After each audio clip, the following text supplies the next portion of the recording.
Hello बच्चों, आज हम तुम लोग के बीच में सोशल साइंस लेकर आए हैं। इसके पहले जो है बहुत सारा लॉन्ग पढ़ा चुके हैं, है ना। तो शॉर्ट लेकर आए हैं। अगर आप मेरे चैनल पे नए हैं तो आप मेरे चैनल को सब्सक्राइब कर लीजिएगा, क्योंकि मेरे चैनल पे इसी तरह के वीडियोस आने वाले हैं, ठीक है। और आपके एग्जाम में बहुत ही यूजफुल होने वाले हैं, ठीक है। तो इसी के साथ हम क्वेश्चन पे आते हैं। आपके एग्जाम में जो है लगभग 40 नंबर का जो है ऑब्जेक्टिव पूछा जाएगा। तो चलिए हम लोग स्टार्ट करते हैं। जालबेरिन क्या थी? जालबेरिन जो है व्यापारियों की संस्था थी। क्या थी? व्यापारी की संस्था।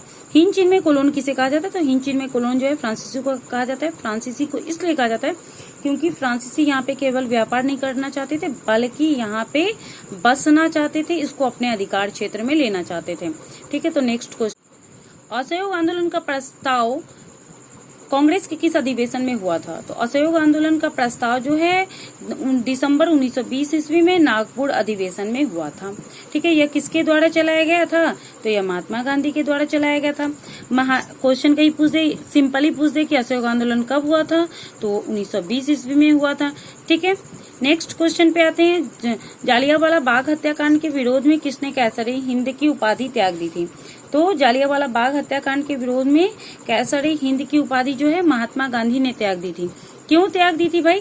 तो 1919 ईस्वी में जो है 13 अप्रैल को क्या हुआ था पता है आप लोग को? उस दिन हुआ था कि बहुत मतलब कि जनरल डायर के द्वारा जो है निहत्थे लोगों पर गोलियां बरसा दी गई थी और कितने लोग मारे गए थे। इसी के कारण महात्मा गांधी ने कैसर ए हिंद का जो उपाधि है उसको त्याग दिया था। भारत में मजदूरी बोर्ड की स्थापना किस पंचवर्षीय योजना में की गई? तो तृतीय पंचवर्षीय योजना में की गई थी, ठीक है। तो नेक्स्ट क्वेश्चन पे आते हैं, ठीक। कौन सा सामाजिक वर्ग बुद्धिजीवी वर्ग के रूप में उभर कर आया? ठीक है, तो मध्यम वर्ग। कौन सा वर्ग आया था? मध्यम वर्ग। विश्वव्यापी आर्थिक संकट किस देश से आरंभ हुआ? कहाँ से आरंभ हुआ था? अमेरिका से। गिरमिटिया किन्हें कहा जाता है? तो अनुबंध के आधार पे जो मजदूर रहेगा उसको क्या कहा जाता है? गिरमिटिया मजदूर कहा जाता है।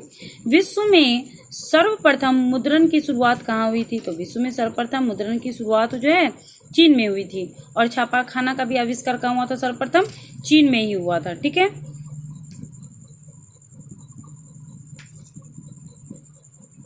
छापाखाना का आविष्कार किसने किया? तो छापाखाना का आविष्कार किसने किया? गुटेनबर्ग ने किया। पंजाब में भूमि निम्नीकरण का मुख्य कारण क्या है? पंजाब में भूमि निम्नीकरण का मुख्य कारण है अधिक सिंचाई, ठीक है। बिहार राज्य की कितनी प्रतिशत जनसंख्या कृषि कार्य में लगी हुई है? तो बिहार राज्य की जो जनसंख्या है वह लगभग 80% कृषि में लगी हुई है। प्राकृतिक साधनों के संरक्षण 1968 ईस्वी में कौन सा कन्वेंशन हुआ था? प्राकृतिक संसाधनों के संरक्षण पर 1968 ईस्वी में कौन सा कन्वेंशन हुआ था? ठीक है, तो अफ्रीकी कन्वेंशन हुआ था। अगर इसमें क्वेश्चन पूछ दे अफ्रीकी कन्वेंशन कब हुआ था? 1968 ईस्वी में हुआ था। कब हुआ था? 1968 ईस्वी में हुआ था, ठीक है। इंद्रपुरी जलाशय योजना किस राज्य में अवस्थित है?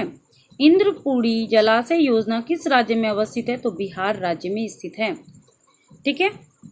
1 टन इस्पात बनाने में कितने किलोग्राम मैंगनीज की आवश्यकता होती है? तो 10 किलोग्राम की आवश्यकता होती है। कितने किलोग्राम की आवश्यकता है? 10 किलोग्राम। नेक्स्ट क्वेश्चन पे आते हैं। ज्वारीय एवं तरंग ऊर्जा उत्पादन हेतु भारत में किस क्षेत्र में अधिक अनुकूल परिस्थितियां पाई जाती है? ठीक है, खंबात की खाड़ी में। ज्वारीय एवं तरंग ऊर्जा उत्पादन हेतु भारत में खंबात की खाड़ी क्षेत्र में अधिक अनुकूल परिस्थितियां पाई जाती हैं, ठीक है। नेक्स्ट क्वेश्चन पे आते हैं। निम्नलिखित में से कौन सा उद्योग सार्वजनिक क्षेत्र के अंतर्गत आता है? कौन सा सार्वजनिक क्षेत्र के आता है इसके अंतर्गत? बोकारो लौह इस्पात, ठीक है। कौन सा आता है? बोकारो लौह इस्पात, ठीक है। इनमें से कौन विशेष आर्थिक क्षेत्र पश्चिम बंगाल में स्थित है?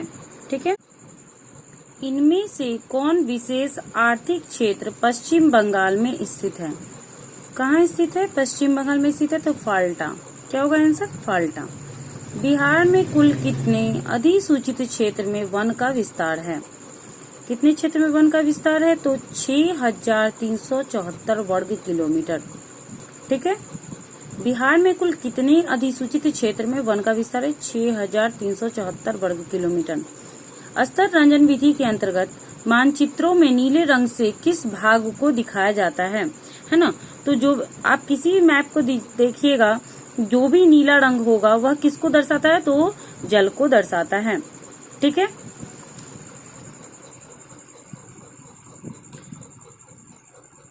निम्नलिखित में से लैंगिक असमानता का आधार है।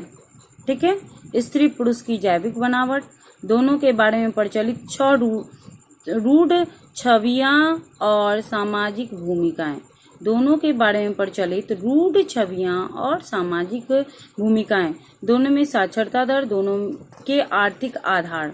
इसमें से सबसे मेन क्या कारण होगा? दोनों के बारे में प्रचलित रूढ़ छवियां और सामाजिक भूमिकाएं। मतलब लड़कियों को बाहर नहीं जाना है, लड़कों को जाना है, लड़कियों को नहीं पढ़ना है, लड़कों को पढ़ना है। संघीय शासन की इनमें कौन एक विशेषता नहीं है? ठीक है। संघीय शासन की इनमें कौन एक विशेषता नहीं है? शासन की शक्ति विभिन्न स्तरों की सरकारों में बढ़ जाती है। सभी स्तरों की सरकारों के अधिकारों का स्रोत संविधान होता है। निर्वाचित पदाधिकारी ही सरकार की सर्वोच्च ताकत का प्रयोग करते हैं। इससे देश कमजोर होता है। तो सबसे मेन कारण क्या हो जाएगा? कि संघीय शासन के कारण देश कमजोर नहीं होता है। ठीक है। तो नेक्स्ट पे आते हैं हम लोग कि निम्नलिखित में स्थानीय स्वशासन की ग्रामीण संस्था कौन सी है? ठीक है। तो क्या हो जाएगा? जिला परिषद, क्योंकि यह सारा का सारा ग्रामीण क्षेत्र में नहीं आता है। पटना नगर निगम हो या नगर परिषद हो या नगर पंचायत हो, क्या आंसर हो जाएगा? जिला परिषद। ये नेक्स्ट क्वेश्चन आता है, भारतीय जनता पार्टी का मुख्य प्रेरक सिद्धांत क्या है? ठीक है। भारतीय जनता पार्टी का मुख्य प्रेरक सिद्धांत क्या है? सांस्कृतिक राष्ट्रवाद। क्या है? सांस्कृतिक राष्ट्रवाद। भारत में पहली बार केंद्र में गैर कांग्रेसी सरकार कब बनी थी? भारत में पहली बार केंद्र में गैर कांग्रेसी सरकार कब बनी थी? 1977 ईस्वी में बना था। ठीक है। नर्मदा बचाओ आंदोलन के नेता कौन है? ठीक है। नर्मदा बचाओ जो है उसके नेता हैं मेघा पाटेकर। कौन है? मेघा पाटेकर। और सुंदरलाल बहुगुणा भी पूछता है, क्योंकि यह किससे संबंधित है? चिपको आंदोलन से। ठीक है। नेक्स्ट क्वेश्चन है, लोकतंत्र का सर्वोत्तम गुण क्या होता है? ठीक है। लोकतंत्र का सर्वोत्तम शिक्षा का अभाव, नागरिकों की गरिमा में वृद्धि, जनसंख्या की अधिकता या बहुदलीय पद्धति। ठीक है। तो इसका आंसर शिक्षा का अभाव तो होगा नहीं, जनसंख्या की अधिकता होगी नहीं, बहुदलीय व्यवस्था पद्धति होगा नहीं। इसका आंसर क्या हो जाएगा? नागरिकों की गरिमा में वृद्धि, है ना। 15वीं लोकसभा चुनाव से पूर्व लोकतंत्र में महिलाओं की भागीदारी थी। कितनी भागीदारी थी? 10%, 15%, 33% या 50%। तो आंसर कितना हो जाएगा? 10%। ठीक है। निम्नलिखित में कौन भारतीय किसान यूनियन के प्रमुख नेता थे? मोरारजी देसाई, महेंद्र सिंह टिकैत और चौधरी चरण सिंह जयप्रकाश नारायण। क्या आंसर हो जाएगा? महेंद्र सिंह टिकैत।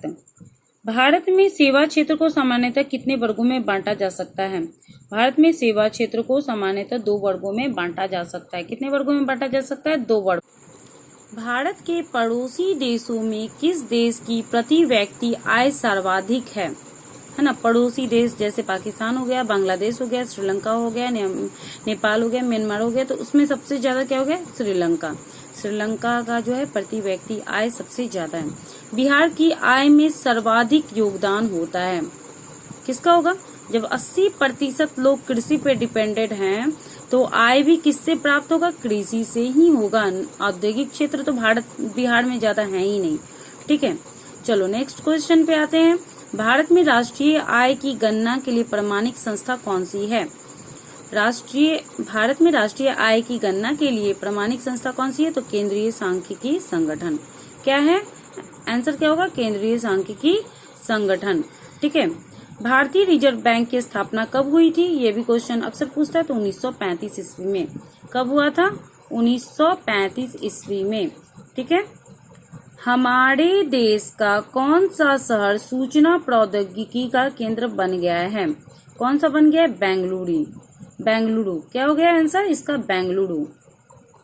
अंतर्राष्ट्रीय व्यापार संबंधी नियमों को निर्धारित करने वाली संस्था कौन सी है?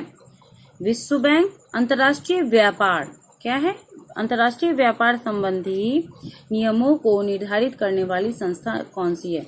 विश्व बैंक है, IMF है, UNO है, या इनमें से कोई नहीं? तो आंसर होगा इनमें से कोई नहीं। ठीक है, तो 37 पे आते हैं। भारत में मानव अधिकार सुरक्षा अधिनियम कब पारित हुआ? कब पारित हुआ था? 1993 ईस्वी में। उपभोक्ता द्वारा शिकायत करने के लिए आवेदन शुल्क कितना है? ठीक है, तो 10 रुपया। कितना है? 10 रुपया। नेक्स्ट क्वेश्चन पे आते हैं। सुनामी किस स्थान पर आता है? तो सुनामी कहाँ आएगा? जहाँ समुद्र होगा वहीं सुनामी भी आएगा। तो सुनामी कहाँ आएगा? समुद्र में। भूपटल के नीचे का वह स्थान जहाँ भूकंप जन्म लेता है या होता है क्या कहलाता है? तो क्या कहलाएगा? भूकंप केंद्र कहलाएगा। ठीक है, तो इस तरीका से हमने जो है आज 40 क्वेश्चन कंप्लीट करवा दिया है। और आप मेरे चैनल पे अगर नए हैं तो सब्सक्राइब कर लें।